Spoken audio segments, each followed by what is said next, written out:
Hello, I'm Sebastian. Welcome to 9 Trees podcast. Today, I will summarize and review the book. Visual Intelligence by Amy E. Herman explores how disciplined looking can improve decision-making, communication, and collaboration in professional and everyday settings. Drawing on her background teaching observation skills to groups such as business leaders, lawyers, medical professionals, and law enforcement, Herman frames seeing as an active, learnable practice rather than a passive sense. The book connects close looking to clearer thinking, noticing small details, separating facts from assumptions, and articulating what you observe in a way others can understand. A distinctive feature is its use of art observation methods as a training ground for real-life analysis, because artworks invite careful attention without the pressure of being right. From meetings and presentations to customer interactions and workplace problem-solving, Herman encourages readers to slow down, widen their field of view, and question first impressions. The result is a practical mindset shift, better awareness of context, more precise language, and more thoughtful judgments under uncertainty. I will give you key takeaways from this book. Firstly, seeing is a skill, not a gift. A central idea of the book is that observation can be trained the way any professional competency is trained. Herman treats visual attention as a deliberate process, pausing, scanning, selecting what matters, and confirming what you think you saw.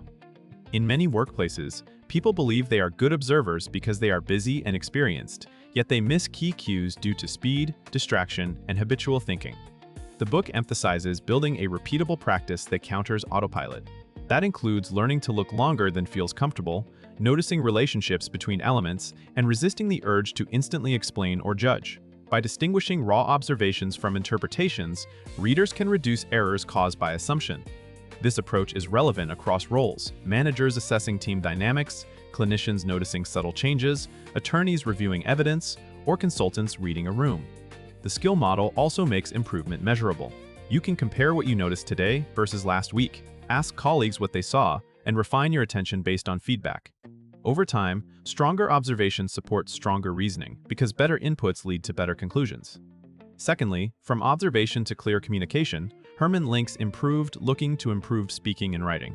Many misunderstandings at work happen not because people disagree, but because they describe situations imprecisely or blend facts with conclusions. The book highlights how carefully naming what you see helps others align on reality before debating what it means.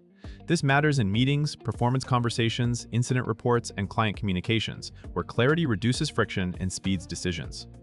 A practical emphasis is on describing without loading language, avoiding vague terms, and choosing concrete details that are relevant to the purpose. The habit of separating description from interpretation also makes you a better listener, because you become more attentive to what others actually said versus what you assumed they meant. Herman's framework encourages readers to check for shared understanding by inviting alternate descriptions and asking targeted questions. When teams build this discipline, they collaborate more effectively, they catch inconsistencies, surface missing data, and create stronger narratives supported by observable evidence. This topic is especially useful for professionals who must communicate under pressure, where the ability to report what happened accurately can be more valuable than offering instant explanations.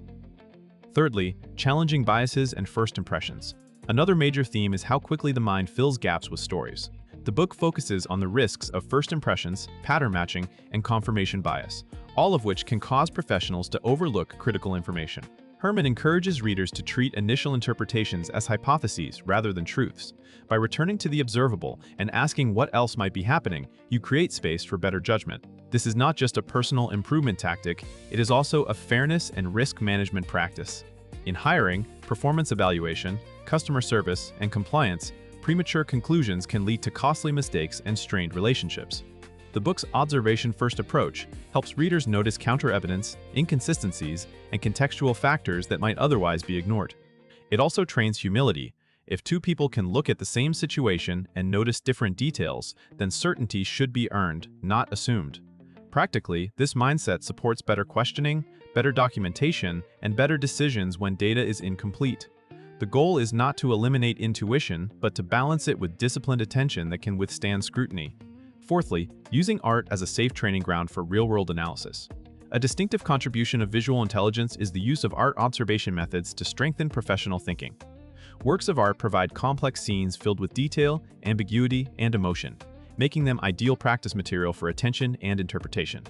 Because the stakes are low, readers can practice describing, debating, and revising their views without reputational risk. Herman uses this setting to teach how to scan systematically, notice what you overlooked, and support claims with evidence. The art-based approach also helps develop comfort with uncertainty. In many workplaces, people feel pressure to be right quickly, which discourages careful analysis. Art invites multiple plausible readings, encouraging readers to explore alternatives and justify them. This habit transfers to business and professional contexts. You can examine a negotiation, a workplace conflict, or a project failure with the same disciplined curiosity. You learn to spot what is present, what is missing, and what might be relevant but invisible at first glance. The method strengthens team dialogue as well, because participants can compare observations and build a fuller picture together. Lastly, applying visual intelligence to everyday professional moments, the book extends observation beyond dramatic scenarios into routine moments where small cues shape outcomes. Herman highlights how better noticing can improve meetings, leadership, sales conversations, and cross-functional collaboration. For example, observing who speaks, who withdraws, and how people react can guide a manager to invite quieter voices or address tension early. In client work, noticing environmental details or subtle shifts in tone can help you tailor questions and build trust. In problem solving, slowing down to observe the actual process rather than relying on how you think it works can reveal bottlenecks and hidden constraints. The book encourages practical habits that fit busy schedules, brief pauses before responding, quick mental checklists for scanning context, and after-action reviews of what you saw versus what you assumed. It also underscores that observation is not only visual, but contextual, noticing patterns over time, changes from baseline, and inconsistencies between words and behavior.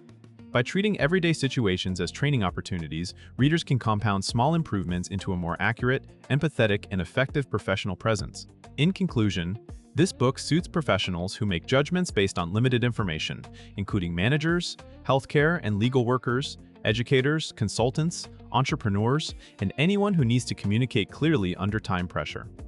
It is also valuable for readers who feel they miss details in meetings, struggle to describe problems precisely, or want to reduce misunderstandings and improve collaboration. The benefit to daily life is practical. Stronger observation helps you separate facts from assumptions, notice patterns you previously ignored, and respond with more intention. That leads to better decisions, calmer conversations, and fewer preventable errors, whether you are evaluating a situation at work or navigating personal interactions. Compared with many communication or productivity books that focus mainly on scripts and habits, visual intelligence offers a distinctive angle, training attention itself. By using art-based methods as a neutral practice arena, it gives readers a concrete way to build the underlying skill that supports better reasoning and clearer language. The result is a book that stands out for its cross-industry applicability and its focus on transferable tools rather than trendy frameworks. For readers seeking measurable improvement in perception and judgment, it is worth buying. If you would like to support Amy E. Herman, you can buy the book through the Amazon link I've provided in the podcast description. After reading the book, please let me know what you think and share your thoughts. See you around.